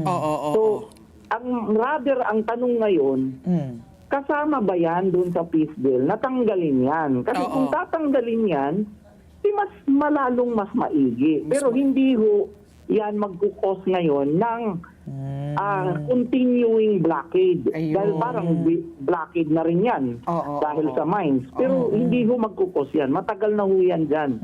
Yung open area ho, yung nasa banda na malapit sa Iran, kaya nga naging effective sila. At intentional talaga yan. Naging effective sila as weaponize nila yan. During this crisis nga nila with US, yung conflict nila with US. Pinag-aralan na talaga yan. So, hindi ho issue yan as long as ang Iran mag-abide dun sa MOU nila. Nung paghinto ng conflict. Kasi merong area dyan na safe talaga daanan. Yun nga lang, huwag kang dumaan dun sa traditional na nilagyan na nila ng mga mines. Oo, kasi as of April, can I just say, no? Kasi medyo kinabahan po ako dito because the reports from the US po and also getting it from the Seoul Economic Daily, which is a respectable newspaper in South Korea. Nagkaroon nga po ng pag-aaral po na by April daw, nagkaroon sila ng mga bagong mines. But if you say po na this is nothing to worry about, thank you sir, at least kahit paano, mababawasan yung mga conspiracy theories mo. Ako, Director Rino, ang aking concern ngayon, kasi ngayon, di ba nasa energy security crisis po tayo. Meron na ho ba ang pag-uusap kung ililift na po ito? Ang kagandahan kasi nito, alam naman natin, all deregulated ang ating, ang ating batas dito sa ating bansa. Pero dahil nga dito sa krisis na ito, ang gobyerno po ang nagsasabi po sa mga oil companies kung magkano dapat ang ibaba, kung magkano dapat itaas. So ngayon po na isa-sign na ito or na-sign na, hindi natin alam exactly, what are your thoughts po on this energy security crisis mode? Is it going to be lifted? How soon? And baka naman pag na-lift po ito, yung ating mga oil companies, talagang babawi sila dahil po ilang linggo o 3 buwan nga na sila po ay kinokontrol ng ating pamahalaan. Yes, Ma'am Pat, seldom nga ho tayo nagkaroon ng ganitong crisis. And we took note of those experiences na dinaanan natin. Nakita ho natin na during normal time, yung 50 peso to 60 peso range natin. And mind you, 25% of that taxes pa. Yung value-added tax and excise tax. Imagine, we are just fifth of the most expensive among ASEAN. Correct. Sa time na before the crisis, nasa 50, imagine may 54 peso ka na diesel, and then 25% of that are taxes. Paano na lang kung walang taxes? Baka nasa 30 pesos na lang. Correct. Yan. Kung 30 tayo at that time, baka number 1 tayo sa pinakamura. Oo nga. Di ba? So, we are just really realizing with this crisis na pag normal times, napakaganda ho ang regime kung competitive. Meaning, market-based. Labanan talaga sila. Kaya umabot tayo doon sa 50-60 range. Despite na may 25% na taxes sa loob ng pump price. Now, na-realize din namin na during times na may crisis, hindi pala pwedeng market-based na lang. Kailangan pumasok ang intervention ng government. Kaya ang ginawa ho naming proposed amendment sa oil regulation law is exactly the experience na nangyaring ganyan. Ibig sabihin, meron na ho doon amendment na pre-propose sa pag merong energy crisis or national, hindi na lang energy, national crisis, national emergency, kailangan mag-exercise ng direction ang government on the operation ng downstream oil sector. Hindi ho free market based. So, which is what we did. So, I think maganda rin ho yan na ganyan ang combination. Meaning, ibig sabihin pag na okay na ho ito, remember na itong peace deal nila, pero parang may sinasabing 60-day compliance period doon sa mga conditions. Meaning, yung agreement nila kailangan may ipatupad after na mga conditions within the next 2 months. So I think that will be the gauge. Kung lahat ng conditions na yon matupad nung both parties. Meaning they complied exactly with what was agreed and signed. Yeah. Then I think that will be a good signal for us also to get out from the energy emergency. Kasi tinanong nyo, ano ba yung basihan natin na maganda para makatatanggalin na ba natin si proclamation of energy emergency? I think that will depend exactly doon sa compliance period at exact compliance nila doon sa mga conditions para masabi natin na wala na ho tayong pangamba sa conflict doon sa Persian Gulf. Okay. Okay, nako. So my last question na lang, Direk Rino, is because of this also, do you think also, I know you're not in legislation, no, pero dapat na ba talagang rin natin i-revisit yung oil deregulation law? Para at least, dapat, di ba? nag-propose na kami, Ma'am Pat, exactly. Doon nga, sa mga instances na mayroong energy emergency or national emergency, even sinama na ho namin even local disaster, yung state of calamity. Nakita ho talaga namin yung effectivity if the government intervenes during these extraordinary cases. Para lang ho masiguro yung supply at masiguro yung price na hindi makakatira or makakasakripisyo ng mga vulnerable sector. But under ordinary circumstances, gusto ho natin pakawalan yan kasi gusto natin bumalik sila sa market base. Kasi hindi din sustainable yung palaging naka-control ang gobyerno. lalo na sa presyo. Mahirap po i-prolong masyado dahil hindi naman ho kami ang nagninegosyo. Parang iba ho ang gumagawa ng cake. Pero ikaw ang nagpa-price doon sa cake, no? Na ginawa ng isang tao. Maya-maya baka hindi na siya gumawa ng cake. Oo nga. Tumigil na lang siya. Ikaw naman nagpipresyo eh. Tumigil na lang ako. Ikaw na lang ang gumawa ng cake. Parang ganun ho ang ating simple explanation na hindi ho siya, during extraordinary times, maganda ho ang control. May intervention. But after that, you have to let go and let the market work. Doon sa competition na hinahanap din natin na magkaroon ng competitive price. Okay. Sige po. Maraming salamat po, Direk Rino, at magandang balita. Ang ganda ng sagot mo kanina. Definitely, bababa ang presyo ng produktong petrolyo. Ayan, talagang very positive. Definitely. Maraming salamat po, Direk Rino. Sa ulitin po muli, ha? Magandang umaga. Thank you, sir. Magandang umaga, Ma'am Pat, sa inyong programa sa ating mga kababayan. Ayan po, si Direk Rino Abad, Director po ng Department of Energy. At ang oras, alas 9:53 na po ng umaga. Mag-showbiz pasilip muna tayo. Si Angeline Quinto, si Angge, degree holder na po siya sa wakas. Wow. Aba, isang malaking milestone ang naabot ng singer-actress na si Angeline Quinto matapos niya makapagtapos ng kolehiyo ngayong taon. Aba, college graduate. Opisyal na po nagtapos si Angge ng Bachelor of Science in Business Administration, major in Marketing Management sa, ganda ng kanyang school, Immaculada Concepcion College. Immaculada Concepcion College. Ibinahagi niya ang masayang balita sa social media kasabay ng kanyang graduation photos habang nakasuot po ng toga. At sa kanyang emosyonal na mensahe, inamin po ni Angge na hindi pa rin siya makapaniwala na natupad na ang isa sa kanyang mga matagal ng pangarap. Hindi niya naging madali ang pagsabayin ang pag-aaral. Pagiging ina sa kanyang mga anak, dalawang anak na si Sylvie at si Sylvia. Mga out-of-town events, singing engagements, at mga international engagements pa.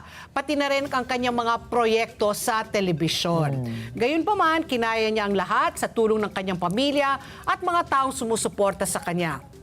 Pinasasalamatan din niya ang kanyang asawa na si Norev Dakina, ang kanilang mga anak na sina Silvio at Sylvia. Gayon din po ang kanyang mga professor at mga taga-suporta na naging inspirasyon niya sa pagtatapos ng kanyang pag-aaral. Nagbigay rin si Angeline ng mensahe para sa mga nangangarap na makapagtapos ng pag-aaral. Ano man daw ang edad, anya, walang pinipiling panahon ang pagtupad sa pangarap basta may determinasyon at tiyaga. Kaya congratulations kay Angge! Galing Diba? naman. 36 years old. O, 36. diba? It's never too late, ika nga. O, ikaw pa, ano pang showbiz balita mo? Meron pa rin pala ako showbiz balita. Dahil ito, very exciting po ito. Dahil sa mga BTS Army, good news talaga. Nadagdag na po ang K-pop supergroup na BTS ng isa pang araw para sa Bulacan leg ng kanilang Arirang World Tour. Ayon sa kanilang local promoter, gaganapin ang third-day concert sa March 16, 2027. Magkakaroon ng Army membership pre-sale para sa mga ticket mula alas 9 ng umaga hanggang alas 10 ng gabi sa June 19 at magsisimula naman ang general sale ng alas 9 ng umaga sa June 20. Samantala, eto na para kay Pat Pito. Para po yan sa F4 fans. Excited na nga ang mga millennial at saka Gen X fans dahil siyam na araw na lang mula ngayon. At sa June 27 na Sabado po yan, masasaksihan ang F Forever First World Concert Tour na gaganapin sa Philippine Arena, Ciudad de Victoria, Bukawe, Bulacan. Ay, Grabe, no? Grabe talaga ang Philippine Arena. Lahat ng mga Big time. big concerts, di ba? BTS at saka F4 sa kanila. At saka yung BTS, not 1, not 2, but 3 days na. 3 days. Kasi may pamangkin ko nga, tinatanong ako, wala akong maisagot kasi nakapila sila kasi meron pala yung opening ng online, Wala, pagbukas pa lang, wala pang 30 seconds, zoop! O yun na nga, Wala diba? na, so hindi ko alam May kung nagkwento paano. sa akin si Lea Salonga nga daw, nakapila rin siya. Sa BTS? Sa bleachers daw napunta yung kanyang ticket. At least nakakuha pa rin siya. Oo, pero Diba? para kang troll warrior, di ba? Nakaganyan ka. Yun na nga. Kaya hindi ko alam, ito good news yan sa mga pamangkin. Hindi ko alam kung makakalusot sila. Pero Oras! Alas 9:57 na po ng umaga. Bilang mga Pilipino, masipag po tayo, matiisin at inuuna natin ang ating pamilya. Ngunit sa dami po ng ating responsibilidad, madalas natin nakakalimutan alagaan ang ating sariling kalusugan. Kaya tandaan po natin, ang malakas na katawan ay mahalaga upang patuloy tayo makapagtrabaho, makapag-alaga ng pamilya at ma-enjoy ang buhay.